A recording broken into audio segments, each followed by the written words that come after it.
happy day.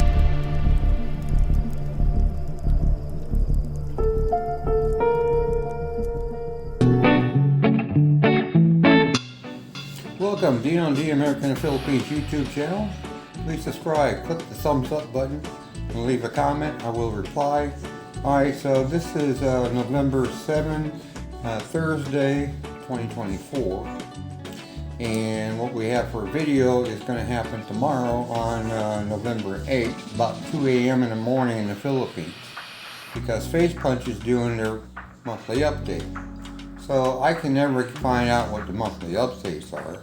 So I'll give credit to Shadowfrax, he's a YouTuber. He always finds out what updates are going to be. So basically I'm just resending out Shadowfrax YouTube videos. So I want to give him credit where credit is due.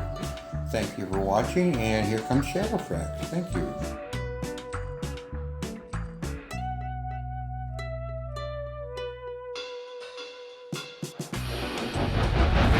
Greetings, survivors and friends. Shadowfrax here with all that's new in Rust development right now, and there's a lot going on, so excuse me if I miss anything out, but I do have some new visuals to show you in a bit on siege weapons, shields, a new IO research bench, plus what it'll be for if it happens, a first sighting of the Tier 1 SMG, Rust Mobile, and more. But first, stuff coming in the patch next week, and as you probably know, there'll be a Gesture Pack DLC with some new ones added recently, including Knuckles Crack. What? Kunkles Crack? Oh dear. No. Loser, or Hell for Love, which might not make as much sense if you're a southpaw, and a non-vocal shh emote. Looks like someone watched my last vid. There's also the rock, paper, scissors game gesture, which you can initiate and then another player can opt in to play with you. You're presented with a timed choice, and as long as you decide what to go with before time's up, then you'll either win, lose, or draw.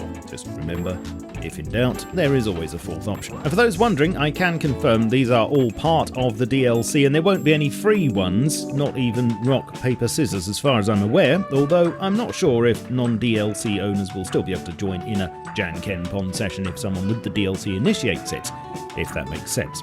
Hope to find out soon. Wolf AI is coming in next week too, with all new behaviours as shown previously, including being able to jump onto foundations to get at you, fleeing from fire, pack behaviour, howling to group up, and circling their prey, which they'll also do when hunting other animals. In addition, they're getting eyes that glow in the dark, and some new idle animations, including having a good old scratch and lying down, which for some reason they need to do quite a lot. Must be dog tired. It looks like all the old rocks in monuments have been stripped out and replaced with new ones on staging, including round caves, so these should all be changed in the patch next week. But apparently the old rock assets will be sticking around in the files until at least December, to give map makers a bit more time to get their act together and make any necessary changes. IO entities are getting extra visuals to show ins and outs, and these will be shown both with a wiring tool in hand and on the deploy guides. This applies to all IO stuff, including water and industrial too. Clicking a mixing table recipe will auto add all the ingredients to the mixing table inventory in the correct amounts and locations, although it seems this isn't in yet. All wells will soon have their own shopkeeper, so you'll be guaranteed to find one, unless he's been killed recently, of course. There's an overhaul to the flashlight visuals coming, as you can see here, with a somewhat softer and less blinding effect, and you'll soon have to hold the button for 2 seconds to unclaim a bag. Shooting out CCTV cameras at monuments will now be a thing. It'll disrupt the signal from them by 95% for about 5 minutes, although they will still transmit audio. And there's a convar to set the time they're knocked out for, as shown here. P.S. This only applies to monument CCTVs, not player-deployed ones. Nearly done. A copy button's been added to the F7 report menu, which allows you to copy the Steam ID of a player you're going to report. Mining quarries and pump jacks will now show their animations from a lot further away, instead of only 100 meters as they are currently. Map markers now default to a number as their name, along with some convars, as you can see here, to control this behaviour. And a rudimentary copy-paste function is on staging now. It's a bit buggy, and you can find all the convars for it if you type find copy-paste in console, but in essence, at the moment you can draw a box around what you want to copy with POS1 and POS2, and then you can copy, cut, and paste the selection elsewhere. You'll be able to copy everything, it seems, including deployables, NPCs, players, and vehicles, and hopefully it'll be getting some kind of UI, as it's not the most intuitive as it stands. Right, so on to what the team are working on in the background, and some footage has now surfaced of untextured models of the siege weapons, which we should be able to actually play with in the near future, it seems. And first of all, we have the ballista, which is made from a couple of big old leaf springs, and which we know will be firing its own spear ammo. Then there's the catapult, which looks like it'll provide some protection at the front for whoever's loading it, and that will take a couple of different types of boulder ammo. And lastly, the battering ram, which has a digger arm for the battering function, the driver's seat, which is where it'll be operated from, and a ramp at the back to a compartment which could accommodate a small Zerg, possibly.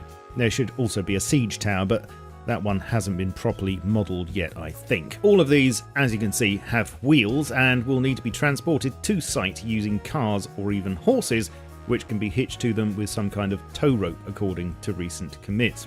Next, there are 4 different shields that have been dug up, and just remember, this is not final stuff. There are no textures here, for instance.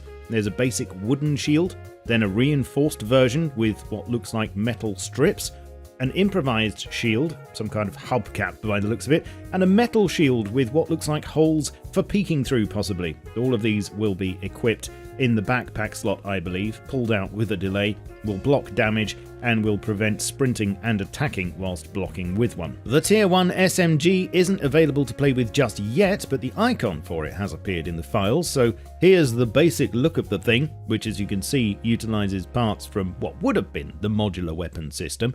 No other news on it yet, but hopefully it won't be long until it's play-withable. There's also now a new IO research table that has surfaced, which looks like this. And I have seen a bit of speculation as to what this could be for, but I can confirm the plan, if it does happen, as I must say it's currently subject to change, is to separate all items with an IO component, such as electrical, industrial, water, etc., into their own tech tree, and have it be accessed exclusively through this bench. This would mean both streamlining research for IO stuff for those who want to concentrate on it, and removing it from the other tech trees for those who don't.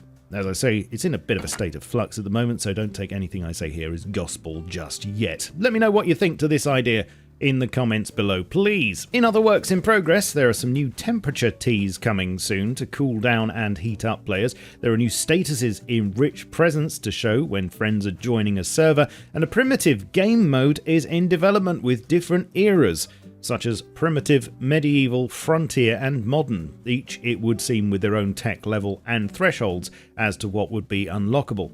Not much is known about this right now, but with siege weapons and shields, it would be nice to have that full medieval experience. In other stuff coming down the pipe, there's work on ice sculptures, no doubt a December item, and that will hopefully involve using the chainsaw. Lots of optimizations going on in the background, in case you were worried about that sort of thing not being done. A teleport to grid command for admins, as you can see here.